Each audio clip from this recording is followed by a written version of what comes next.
Boa noite com Jesus. Amém. Vamos ler a Bíblia. São João capítulo 15, verso 1 ao 7. Eu sou a videira verdadeira e meu pai é o lavrador. Toda vara em mim que não dá fruto, atira, e limpa toda aquela que dá fruto, para que dê mais fruto. Vós já estáis limpos pela palavra que vos tenho falado. Está em mim e eu em vós. Como a vara de si mesma não pode dar fruto, se não estiver na videira, assim também vós, se não estiverdes em mim.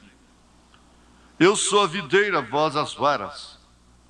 Quem está em mim e eu nele, esse dá muito fruto, porque sem mim nada podeis fazer. Se alguém não estiver em mim, será lançado fora como a vara e secará. E os colhem e lançam no fogo e ardem. Se vós estiverdes em mim, e as minhas palavras estiverem em vós, pedireis tudo o que quiserdes e vos será feito. Vamos destacar o verso 5. Eu sou a videira, vós as varas.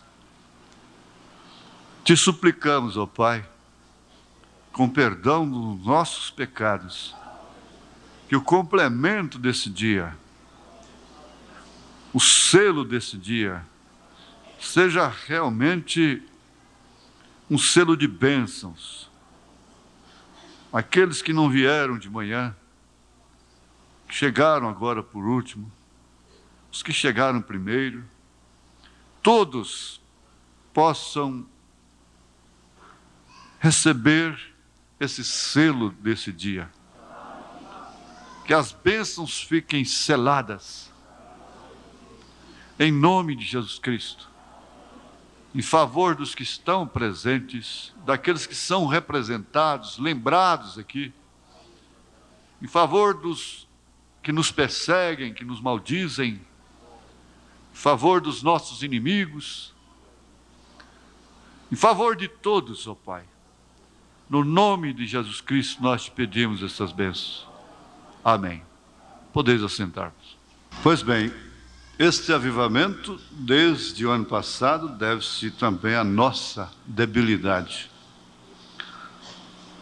Porque quando estamos fracos, é que o seu poder se manifesta. Eu quero lembrar também uma coisa sobre a criança.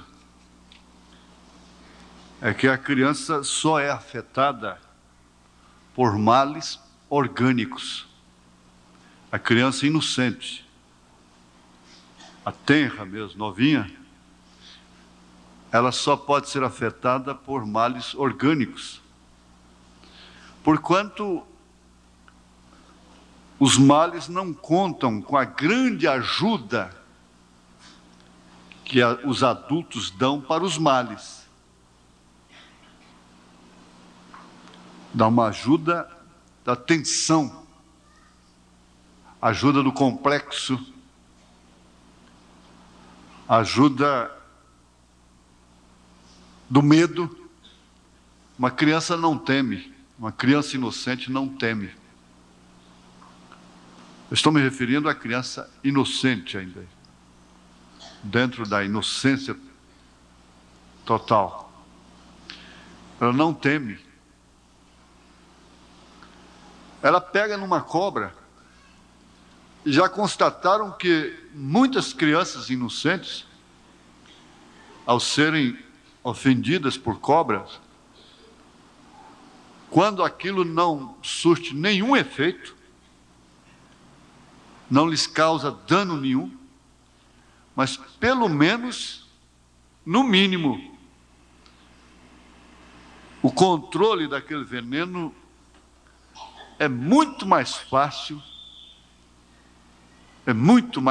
muito mais eficaz do que na pessoa adulta, por causa do psicológico, por causa do conhecimento, por causa da cabeça. E assim, acontece com todos os males na nossa vida. É claro que não se pode controlar a causa de uma dor, porque a dor é um efeito, não é uma causa. A dor é um efeito.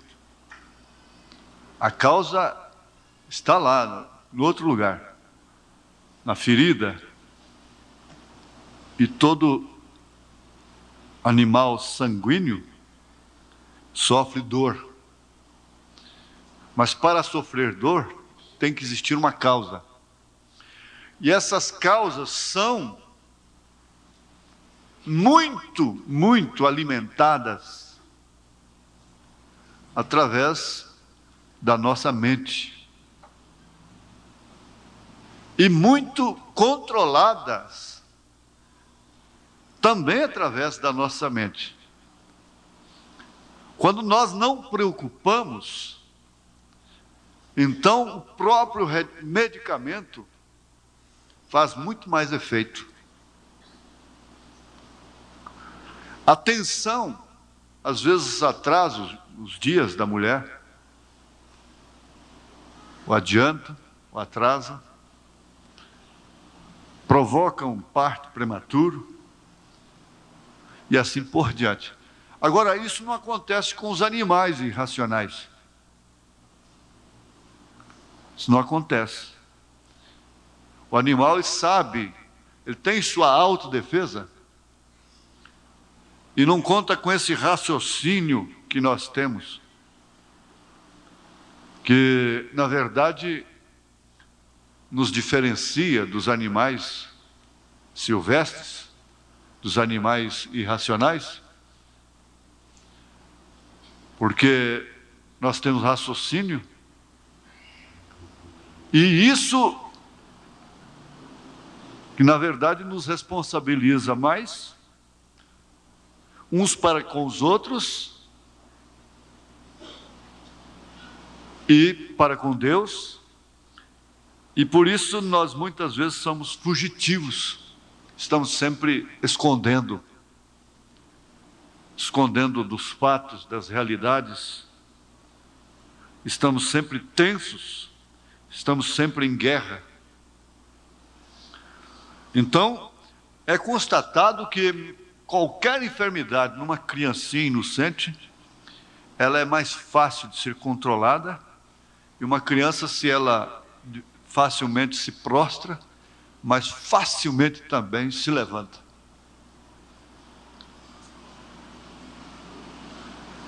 Só mesmo quando o mal orgânico, uma coisa assim, que tira, arrefece o seu ânimo e a deixa prostrada. Então ela não tem esse temor que nós temos, que o consciente, o adulto tem, esse medo que aumenta os males entre os casais, gera um complexo. Hoje nós estudamos isso em família, e constatei que o complexo tem arrasado com pessoas tão boas, mas depois de esse complexo tomar conta daquele casal, como é o caso desse que nós estudamos hoje, então tudo que se faz é uma provocação, tudo que se fala é uma provocação, todo gesto é uma provocação. Aí fica custoso, difícil de romper aquilo. É preciso muita humildade, é preciso muita paciência, e até mesmo de uma sacudida, uma boa sacudida, e sobretudo do Espírito Santo entrar em cena. Mas nós precisamos dar lugar, é claro. Se você não der lugar, então Deus não pode entrar em ação. Ele diz: eu estou à porta, estou batendo. Ele não arromba a porta, porque Ele nos deu raciocínio e capacidade de escolha. Então o irmão diz muito bem, se Deus quiser, se Deus permitir. Mas o irmão Branham disse: determinadas coisas você não tem que sentir, Você não tem que sentir para jogar uma corda para um náufrago. Não, eu não senti. Vou esperar sentir. Quando você sentir, ele já morreu. Há muito tempo. Você não tem que sentir em determinadas emergências. Você tem que agir imediatamente. Socorrer-se a si mesmo. Tem hora que tem que ser calmo, esperar, deixar passar uma noite. Uma outra hora você tem que agir. É naquela hora ou nunca. Como é o caso do irmão Antônio Feliciano. O Antônio está viajando, né? Está viajando. Mas ele nos conta que aquele salvamento, ele ia morrer. Era mais um motorista de táxi, de praça, né, que seria morto. Mas chegou lá no momento, depois daqueles bandidos andarem com ele muito tempo, amarrado,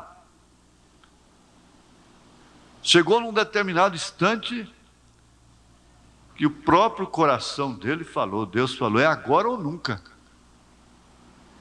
É agora ou nunca. Se você deixar passar essa oportunidade, acabou, minha filha.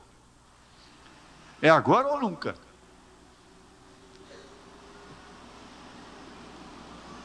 E às vezes, irmão, a coisa é agora ou nunca.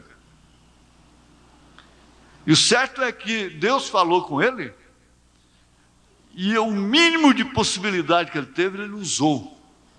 Então Deus ajudou. E sua vida foi salva, graças a Deus.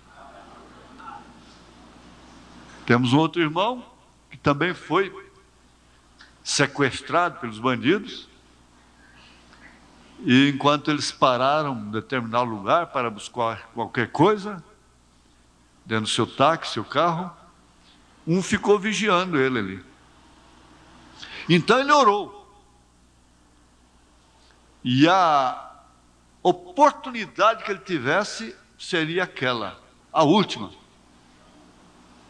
Sabe o que Deus fez? Provocou uma crise de vômito naquele bandido que estava vigiando ele, que ficou dentro do carro.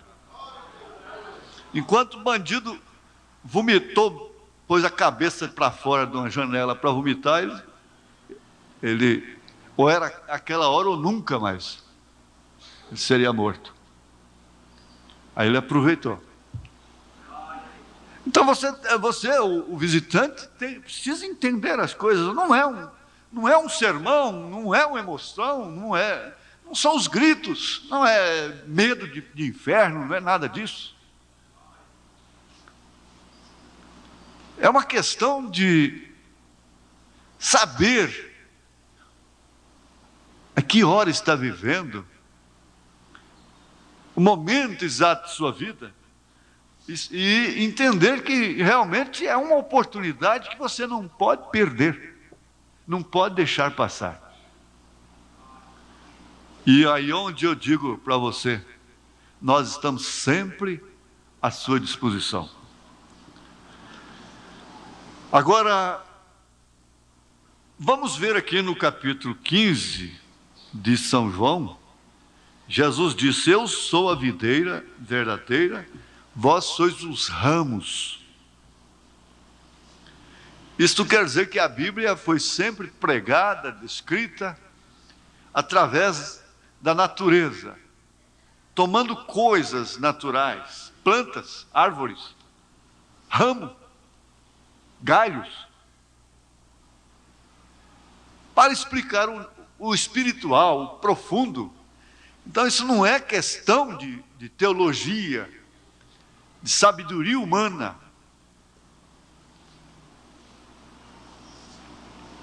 E o Evangelho é anunciado aos pobres. Quando João Batista estava preso, o precursor da primeira vinda de Jesus Cristo, estava preso, diminuindo cada vez mais, porque ele disse, é necessário que eu diminua e que ele cresça. E é o que está acontecendo comigo, é o que está acontecendo com você, com a verdadeira igreja. É necessário que eu diminua e que ele cresça. E ele diminuiu tanto, que lá na cadeia ele já chegou a um ponto de não ter certeza se Jesus era o Cristo, realmente. Então o que ele fez? Pediu aos seus discípulos, que o serviam ali atrás das grades, né? Vai lá e pergunta para ele se é ele mesmo. Ora, ele não havia apontado para Jesus e dito: eis o Cordeiro de Deus que tira o pecado do mundo. Agora ele manda perguntar se ele é. Parece que houve um revés. Parece que houve uma queda. É ele, realmente? E Jesus não disse para ele assim, para os discípulos dele: olha, vocês mesmos viram-no apontando para mim. Fala para João que ele, o que está acontecendo com ele? Ele perdeu o Espírito Santo? Ele perdeu a revelação? O que há? Ele não sabe mais quem sou eu? Não, Jesus não disse assim.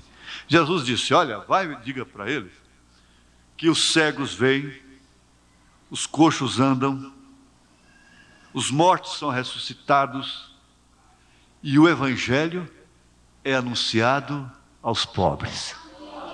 Aos pobres.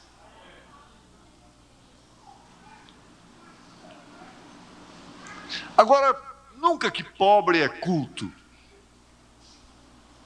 Dificilmente um pobre se doutora, né? É muito difícil, principalmente nesse país. Essa semana mesmo, um amigo meu lá fora no comércio estava me dizendo: olha, um nosso funcionário aqui teve que largar de estudar porque ele não deu conta mais de pagar a faculdade. Então, educar-se é um privilégio, né? E o Evangelho é anunciado aos pobres. E para anunciar aos pobres, tem que ser através de meios simples, naturais. Você vê que a Bíblia é escrita toda através de tipos, símbolos, parábolas. Animais, leão, águia, boi, cavalo, vara, oliveira, planta, né? Videira. Então Jesus disse: eu sou a videira. É uma árvore frutífera muito conhecida na região deles. Se fosse aqui, talvez ele dissesse: eu sou a mangueira. Ele dissesse: eu sou a laranjeira. O que fosse assim. Mas a videira, ela tem ramos, não é? Não é isso? Videira, o que é? Traz uva? Azeitona? Não, essa é oliveira. É uva. É uva. E vós sois as ramas. Vós sois as ramas, né? Pronto, aí já disse tudo. Ele é a videira principal, que vem da raiz original, da semente original, que tem a vida. Então você vê aquela parreira, como dizem, aquela parreira, vai lá e corta a sua guia lá, principal, lá, o seu tronco. Daí a pouco tudo está murcho, no outro dia tudo está murcho, e vai secando. Você vai ali e corta esse fio de entrada ali, então apaga todas as luzes. Isso é um sistema, como se fosse uma árvore elétrica, acendendo lâmpadas.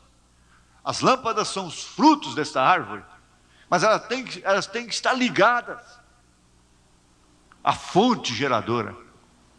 E o que ele estava dizendo não é outra coisa, é exatamente isso. Agora, a videira não dá fruto, são as ramas que fazem isso. Agora veja isto: você pode enxertar numa árvore cítrica, a fruta cítrica, a árvore cítrica é laranjeira, limão, o limão é cítrico, extremamente cítrico, cidra, tamarindo, etc. Então vejam, você pode enxertar numa árvore cítrica, como a laranja, uma rama de cidra, uma de limão e outras classes dessa mesma variedade. E todas essas ramas prosperarão. Porém, aquelas ramas enxertadas não darão laranjas. Se você pôs um galho, enxertou um galho de limão no tronco de uma laranjeira, aquele galho não dá laranja. Não, senhor. A rama de limão dará limões, e a rama de cidra dará cidras, e assim. Não obstante essas ramas estejam vivendo da vida da árvore, da mesma. Porém, se daquela árvore procede outra rama de si mesma, será uma rama de laranjeira e dará laranjas. Por quê? Porque a vida na rama e a vida no tronco são iguais. Entretanto, não é assim com as ramas enxertadas. Nós temos no mundo um mundo de crentes que são ramas enxertadas, produzindo seus próprios frutos. Ele diz aqui, de acordo com aquilo que crê, de acordo com aquilo que a natureza do seu credo, de sua denominação. Muito embora esteja ligado ao mesmo tronco, mas não traz a mesma natureza.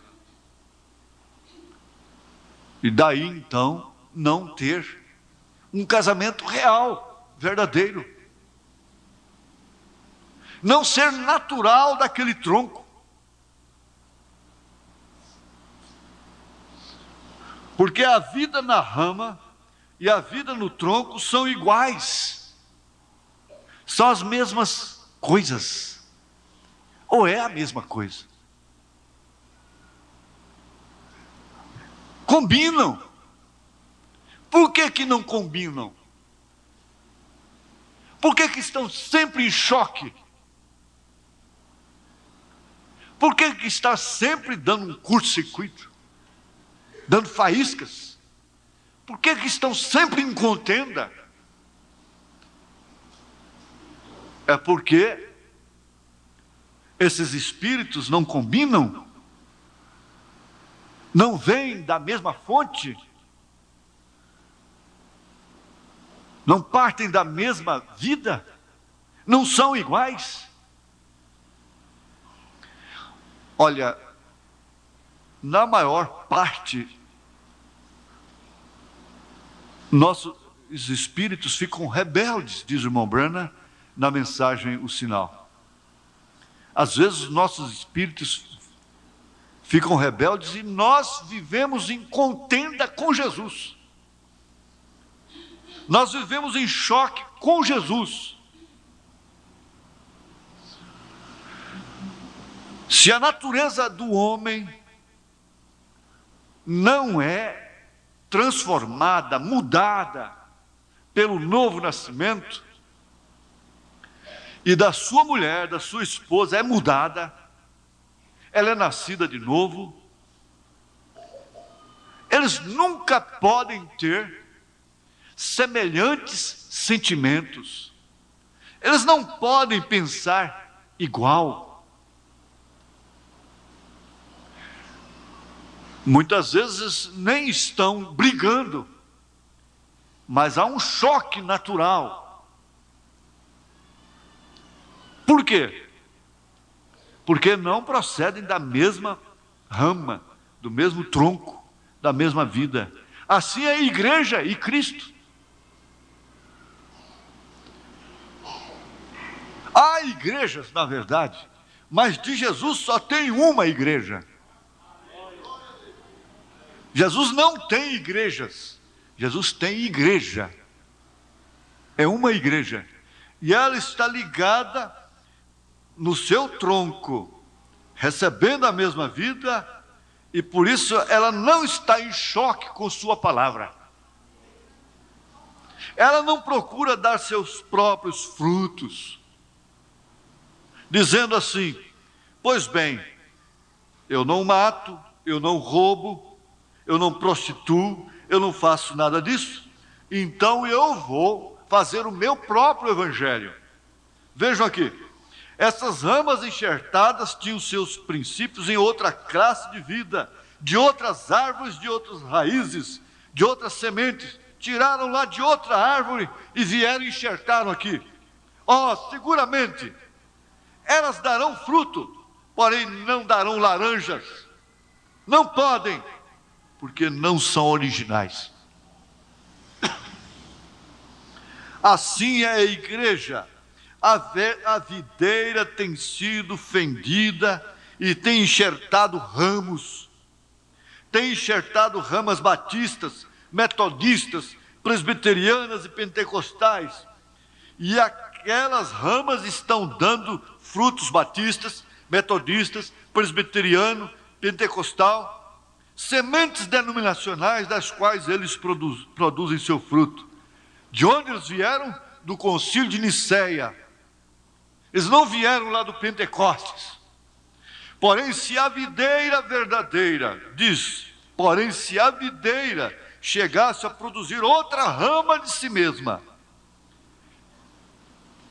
outra rama original, a rama seria igual à videira, igualzinho. Seria uma rama igual a que foi produzida no dia de Pentecostes.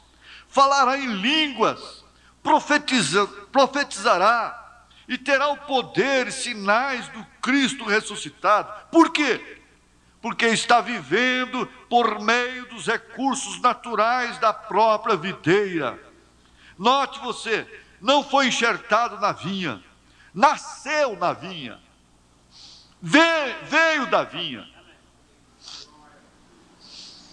Agora, se o galho enxertado está sujeito a pulgões, lagosta, locusta, gafanhoto, o galho original também está sujeito. Você pode encontrar um galho original cheio de piolhinhos, de parasitas, de problemas, de defeitos. Então, aquele agricultor cuida, ele vem e limpa aquela vara, ele vem e limpa, mata aquilo, está limpando constantemente. A lavoura, ela tem que estar sempre sendo revisada, ele tem que estar sempre olhando e limpando. É isto que a igreja faz. É para isso que nós temos a igreja. Vejam, por quê? Porque está vivendo por meio dos recursos naturais da própria videira. Você não foi enxertado na vinha. Você não foi enxertada naquele homem. Eva não foi enxertada em Adão. Ela estava em Adão. Sara não foi enxertada em Abraão. Por isso que ela não morreu. Quando ela descreu, lá atrás da tenda, é porque ela estava em Abraão. Isto falando da igreja em Cristo. As outras ramas que foram enxertadas, foi apenas um enxerto. Somente podiam dar de seu próprio fruto, porque não nasceram dessa videira. Você sabe que o que trouxe o juízo sobre a terra sempre foi o casamento errado. Por isso que Jesus disse que seria como nos dias de Noé. Comiam, casavam-se, davam-se em casamento, etc. O casamento errado trouxe o juízo sobre a terra. O casamento errado está trazendo o juízo sobre a terra, novamente. O juízo final. Por quê? São mais enxertos.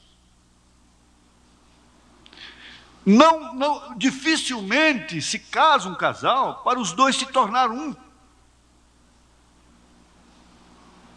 Mas, normalmente, é uma cabeça aqui e outra aqui. São duas cabeças, não tem corpo, portanto. Se tornam monstros. É enxerto apenas, enxerto social. Agora, é difícil entender isto, porque a igreja, sem a revelação, vai cuidar desse fator sempre pela ordem social, sempre através da ordem social. Mas a árvore, a vara tem que ser cortada. Tem que ser cortada. Jesus disse que vai ser cortada e tem que ser cortada. E a igreja enxertada será cortada, não tem jeito. Somente podiam dar seu próprio fruto porque não nasceram dessa videira. Elas não sabem nada acerca da videira original, nem do fruto original, nem sequer podem conhecê-lo, porque não nasceram dali. Porém, se houvessem nascido da videira original, a mesma vida que estava na videira original, Jesus, haveria vindo através delas e se haveria manifestado através delas. São João 14, 12. Na verdade, vos digo que aquele que crê em mim também fará as obras que eu faço, e as fará maiores do que estas, porque eu vou para meu Pai. Denominações que são dirigidas pelo homem não podem ser nascidas de Deus, porque é o Espírito e não o homem que dá vida. O que dá vida para um casamento é o Espírito. É o Espírito daquele casal, é o Espírito daquele casamento. É que dá vida para aquele casamento. O homem não separa. Não há mal algum no mundo que possa separar aquele casal. Os seus defeitos fazem com que eles se unam mais. Não são as suas virtudes, são as suas fraquezas, são os seus defeitos que fazem com que eles se unam mais. Então, ainda que faça macumba, feitiço, ainda que parentes entrem no meio, não há quem possa separar. Como Paulo pergunta: quem nos separará do amor de Cristo? Nem mesmo a morte pode separar, nem a altura, nem a profundidade, nem a distância, nada pode nos separar. E Jesus disse que aqueles a quem Deus une, o homem não separa, os credos não separam. A igreja que foi unida por predestinação. Nós sabemos que dentro do sistema humano, nós não somos melhores do que ninguém. A igreja revelada é o corpo mais enfermo que há na terra. Se você, meu visitante, está querendo vir para cá, pensando que aqui não tem defeito, que aqui não tem problemas, então pode ficar lá mesmo.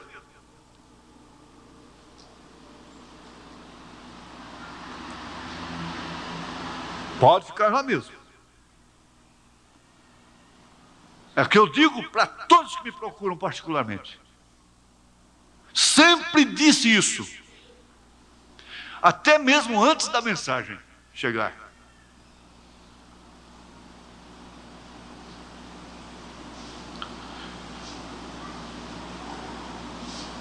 Por que não podem realmente ser nascidas de Deus? Porque é o Espírito que deve fazer isso, e não o homem. Não o homem que deve sustentar esse casamento. Não é a força social, não é o cartório, não é a lei que pode sustentar. Esse é um paralelo. Paulo disse em Efésios capítulo 5 que ele estava falando, quando ele estava falando ali com o casal, ele estava falando de Cristo e a igreja. E o profeta continua dizendo: quão admirável é pensar naquelas lâmpadas tomando vida e luz dos recursos daquele vaso, daquele candelabro, daquela mesma fonte, porque tinham suas mechas submergidas ali, na mesma fonte. Dois não podem andar juntos se não estiverem de acordo. As aves da mesma plumagem voam juntas. O profeta Amós diz: se não estão de acordo, não podem andar juntos, não podem viver juntos, não podem dormir juntos, não podem comer juntos, não podem viajar juntos, não podem adoecer juntos, não podem morrer juntos.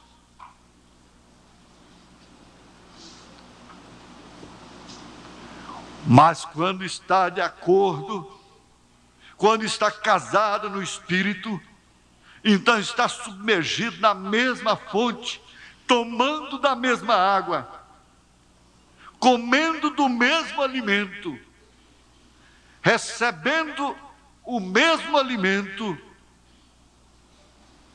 recebendo a mesma fonte de energia, do mesmo azeite, da mesma vasilha, comendo no mesmo prato, a mesma comida, tomando a ceia no mesmo cálice. Como pode então irmãs estar indiferentes, em contenda com irmãs e tomando do mesmo cálice? Irmãos em contenda com irmãos tomando do mesmo cálice, submergidos no mesmo azeite, na mesma vasilha.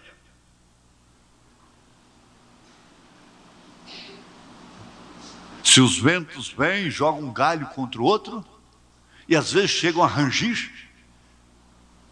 Eu já passei noites ventosas na mata, e observo isso. Os galhos que às vezes protegem uns aos outros, mas o vento joga um contra o outro, e cega um no outro, e range. Mas eles sabem perfeitamente. Você descansa até. Por quê? Porque ao bater na copa das árvores, ele tem que arrefecer. E um passa a proteger o outro, ainda que o outro esteja ferindo. Descasca um outro. É assim que Jesus prega o Evangelho.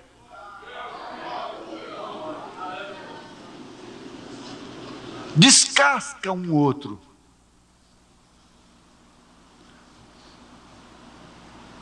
Mas estão defendendo um ao outro.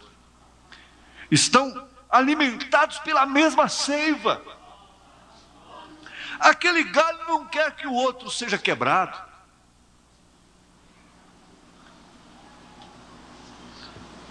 Aqui estão representando a cada um dos 7 mensageiros enviados às igrejas. Sua vida está ardendo com fogo do Espírito Santo. Sua mecha, sua vida tem sido submergida em Cristo.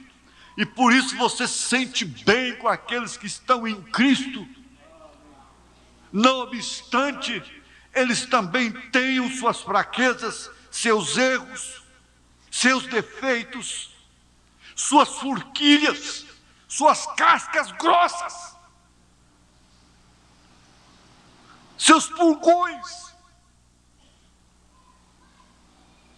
Aquela boa árvore, há umas formiguinhas que incomodam. Eu já subi numa árvore, e aquilo é tão gostoso para quem gosta, que é um céu. Você diz, mas tem coragem de dizer que aquilo é um céu? É um céu. E eu já subi ali, escurecendo, começou a escurecer, uma mata compacta. O companheiro já estava longe, eu sozinho ali, a rede armada. De repente, eu vi no galho lá, saindo de um buraco que tinha num galho, aquelas formigonas pretas, como chamam? Que dá íngua na hora. Cabo Verde. Não tem nada de verde nela. Falei, meu Deus, para que tem isso aqui nessa hora? E agora? O que eu faço? Como é que eu vou ficar quieto aqui? Eu tenho que ficar quietinho. Eu vou ter que ficar lanternando a noite toda, vigiando essas formigas? Como é que eu vou fazer? Por que uma árvore tão bonita dessa, tão aprazível, eu estou aqui me descansando o meu espírito? Aí elas disseram para mim assim, olha, tem uma coisa, eu estou na minha casa, você veio aqui de atrevido, eu não te chamei aqui?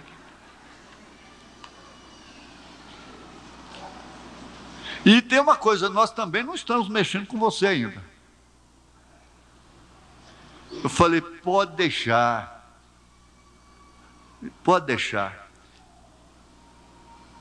eu vou respeitar vocês.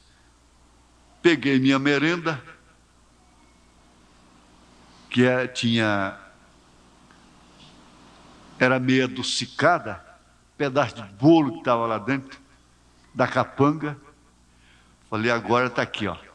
Vou deixar isso aqui nessa forquilha antes da minha rede. Não teve problema. Elas disseram assim, olha, desse jeito pode vir sempre. Venha sempre. Elas trabalharam a noite todinha. Eu lumiava lá, só chegava até no bolo. Está tudo bem. E o bolinho foi acabando. Olha, desse jeito nós temos um chá de panela aqui, nós temos uma festinha, traz refrigerante também para nós. Pode vir sempre, cavalheiro. Mas por que naquela árvore tem a saúva? A Cabo Verde. Por que naquela árvore tem cupim? Um dia, já escurecendo também, já arranjado lá, ele sabe o que eu estou... Tem gente aqui que conhece. Tive que descer às pressas, escorregando, solando tudo, a tal da correção. Ela corrige mesmo. Corrige mesmo. Aquela formiguinha pretinha, a pequenininha, que de repente toma conta. Mas por que isso não pede tarumã, meu Deus? Para que isso? E parasitas, até bonitas. Eu já tirei orquídea, que é uma maravilha. Lilás. É uma parasita. De uma árvore. De uma tarumanzeira. Que coisa mais linda.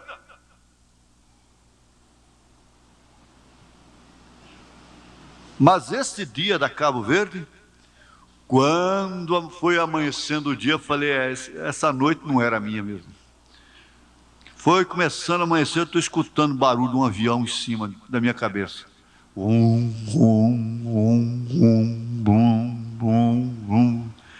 Meu Jesus, que eu olhei para cima, era pura abelha. E pronto. Mas tudo isso numa igreja, tudo isso numa árvore. Vocês têm que entender que a natureza é a Bíblia. O irmão Branham disse, a minha primeira Bíblia foi a natureza. Você não pode se escandalizar com a igreja. Você não pode se escandalizar consigo mesmo, consigo mesma. Você tem que ficar indiferente a determinadas coisas de sua carne. E não é hipocrisia você dizer, eu vou. Você falar com você no espelho, dizendo assim para você, leva o dedo do seu nariz no espelho e diz, fulana, Ambrosina, você vai para a igreja, sim. Você leva o dedo do seu nariz no espelho, fala assim, Tiburtino, você vai para a igreja, sim, você vai para a comunhão, você vai no culto hoje, viu, caboclo?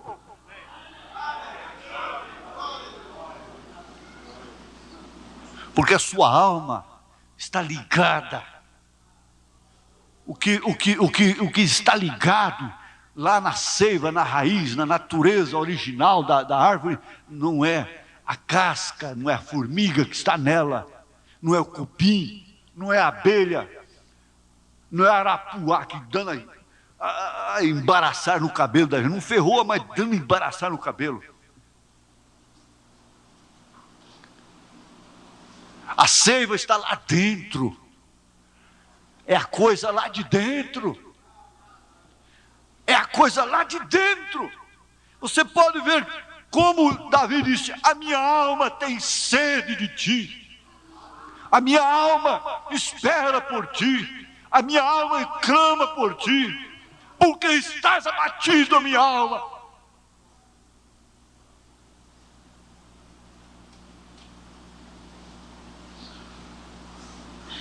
Está ligado, imergido.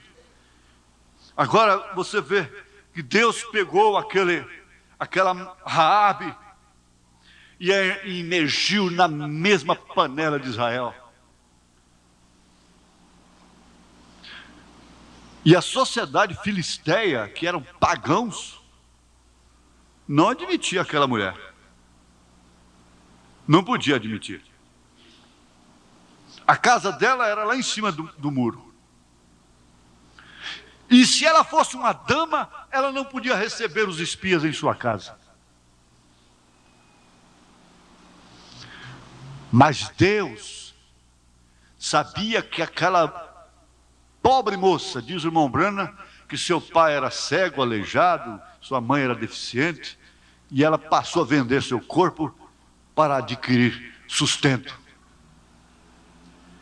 A sua casa era uma casa frequentada. Mas Deus sabia que ela estava ligada a Ele desde antes da fundação do mundo. E Ele não teve nenhum receio, não teve satisfação a dar nenhuma sociedade. É onde eu fico religioso. E eu fico perigoso nesta hora, porque a gente vai até perto de uma certa coisa, a gente chega até no barranco.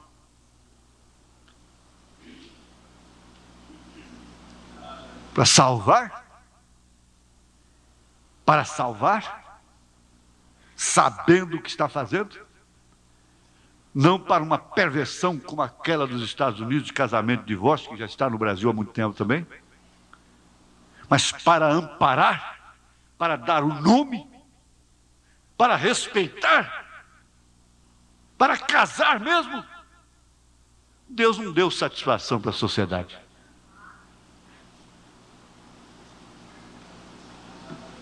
Nós é que damos muito, mas Deus não deu. Não deu satisfação. Todos quantos Ele quis amparar, todas quantas, Ele apanhou a Maria Madalena, que estava totalmente desligada, banida. Aquilo era de fato demônios. A Bíblia diz que ela tinha 7 demônios. A mulher não precisa nem de demônio, não precisa nem de demônio para ser uma serpente. Quanto mais tendo 7.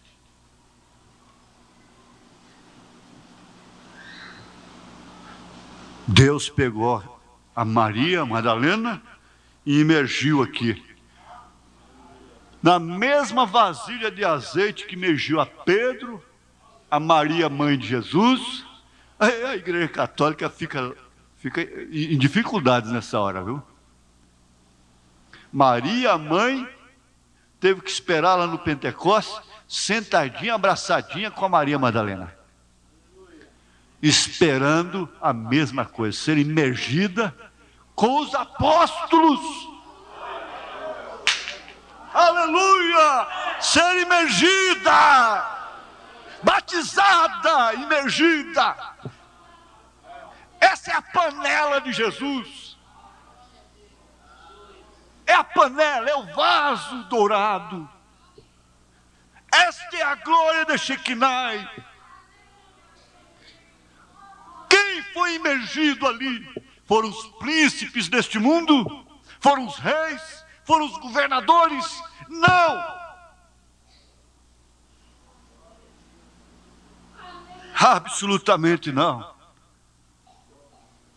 Então por que, minhas irmãs? Por que, meus irmãos? Negar, passar despercebidos por um tão grande privilégio deste? Essa mensagem, este evangelho, é um privilégio dos pobres, é um privilégio dos simples. Eles diziam assim: veja se lá no povo dele tem algum príncipe. Aquilo é para gente menos esclarecida.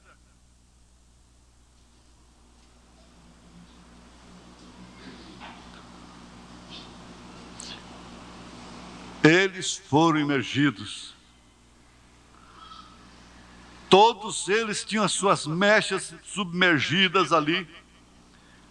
E aqui estão representando a cada um dos 7 mensageiros enviados às igrejas. Sua vida está ardendo com fogo do Espírito Santo. Sua mecha, isto quer dizer sua vida, tem sido submergida em Cristo. Sua alma gosta da palavra. Sua alma gosta de Jesus. Sua alma gosta de ouvir falar este nome. Aleluia. Quando você gosta, ama uma pessoa, que alguém fala naquele nome, você logo... Aquele nome e aquela voz ressoa tão bem no seu coração, na sua alma. E se você fica alguns dias sem ver, sem ouvir, você tem uma saudade tremenda. Você morre de saudade, porque aquela voz lhe é aprazível, é gostosa. Aquele nome é gostoso para você. E sua alma ama aquele nome. Sua alma gosta daquele nome. Você tem prazer de se assentar numa mesa de um restaurante, cercado de gente, gente te olhando, sem nenhum espírito religioso, e antes de começar a comer, você fechar os olhos e falar com Ele, porque Ele está ali com você. Sua alma agradece pela cama, sua alma agradece pela casa simples, sua alma agradece pelo marido que Ele te deu, sua alma agradece pela mulher, a esposa, embora defeituosa, que Ele te deu.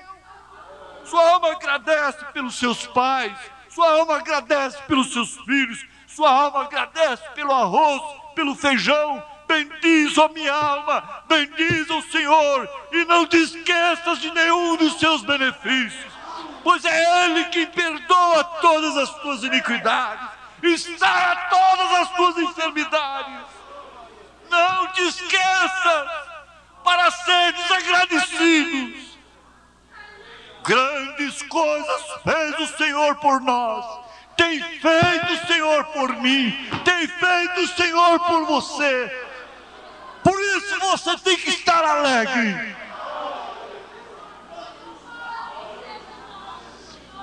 Alegre.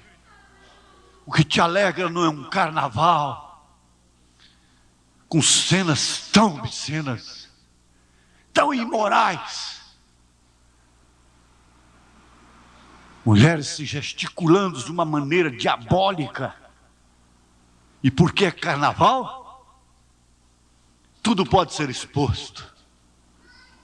Sua alma não alegra, não se alegra com aquilo. O seu júbilo não é a bola na rede.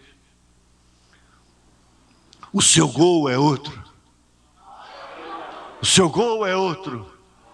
O seu gol, às vezes, é ver o irmão que você não via há algum tempo entrando na igreja.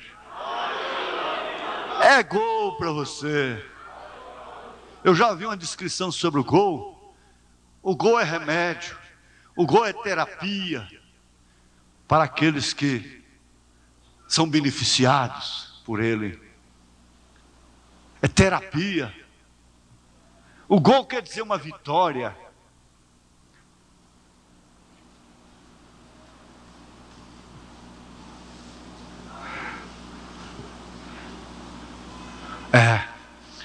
Você disse, mas como pode? Você também foi submergido aqui? Você também está aqui? Agora, normalmente, uma mulher como aquela se tornava muito famosa, muito conhecida, como já houveram tantas aqui no Brasil, e vão haver muitas outras.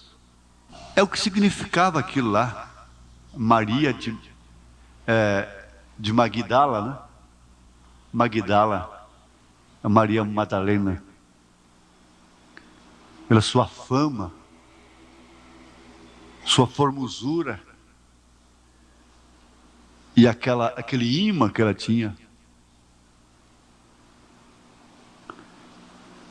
Que homens faziam fila, entravam em fila para ter uma oportunidade com ela.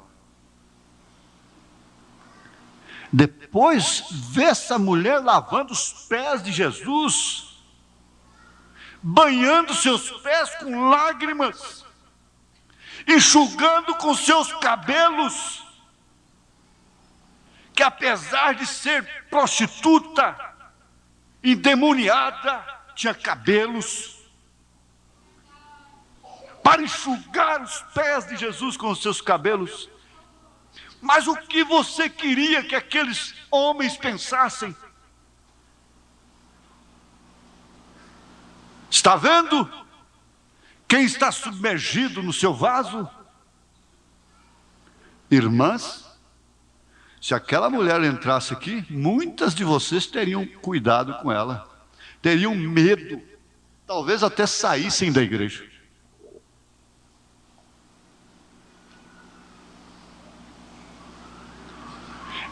É preciso encarar a coisa como ela é. E ali está falando de uma igreja. Você não pense que a igreja do Senhor Jesus Cristo vai ser tida em honra pelos homens. A igreja que estiver recebendo honra dos homens, ela não está em honra com Deus. Que tal a esposa que está sempre recebendo honra de outros homens?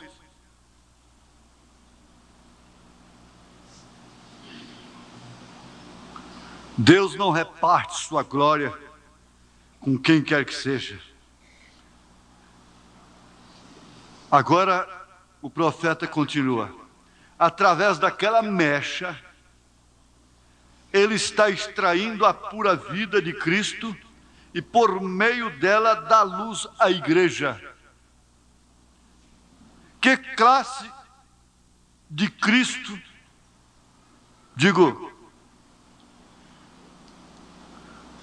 está dando a luz à igreja? Que classe de luz está dando? Que classe? A mesma luz que estava na primeira lâmpada, lá do castiçal. E assim, recorrendo às eras até o tempo presente do mensageiro do último dia, a mesma luz é manifestada através de uma vida que está escondida com Cristo em Deus. Você está casada com Deus. Não podemos dizer isso somente dos mensageiros, porém todo verdadeiro crente está dramaticamente representado aqui. Olha, isso é um mistério. Eu gosto de pensar estas coisas. Às vezes eu chego em São Paulo, como estava outro dia quando fui para o encontro, e ali na Avenida Ipiranga, foi isso. Eu vendo as pessoas passando, um homem ali, um casal ali no orelhão, e eu aguardando para telefonar para cá, porque estava em dificuldade lá no hotel. Então tinha um casal, e eu vi determinadas cenas. Então eu penso sempre assim, se eu não estivesse aqui, esse casal estaria aqui telefonando nesta hora, aquele homem estaria passando, aquele carro estaria ali parado, e tudo que eu estou vendo aqui em movimento estaria se movimentando. Se eu não estivesse aqui, estivesse lá em Goiânia, eu estaria vendo outras cenas, mas essas aqui estariam acontecendo. Se você não estivesse aqui essa noite, eu estaria pregando exatamente isso aqui, a mesma coisinha. Você não estaria ouvindo nem vendo isso aqui, mas eu estaria pregando isso aqui nesta noite, exatamente isso aqui, cada palavra. Eu estaria vestido dessa forma.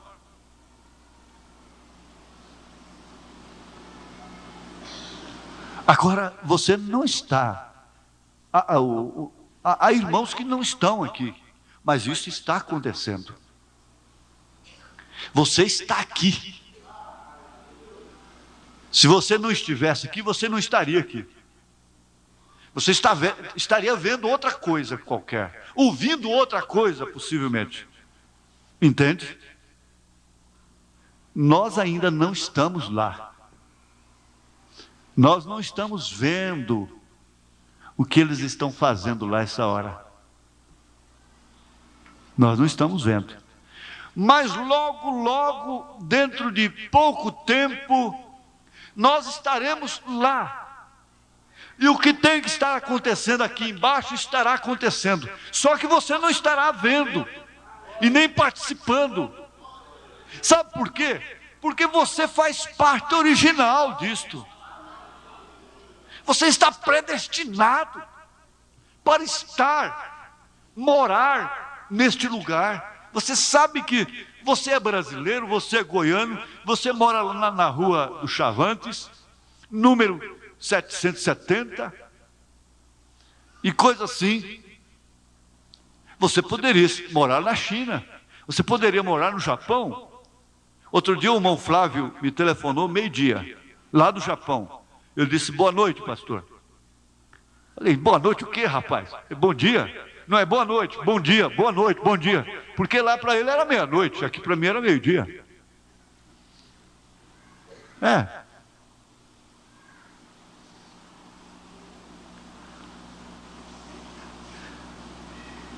Todos estão alimentando-se do mesmo maná, estão no mesmo lugar ao mesmo tempo.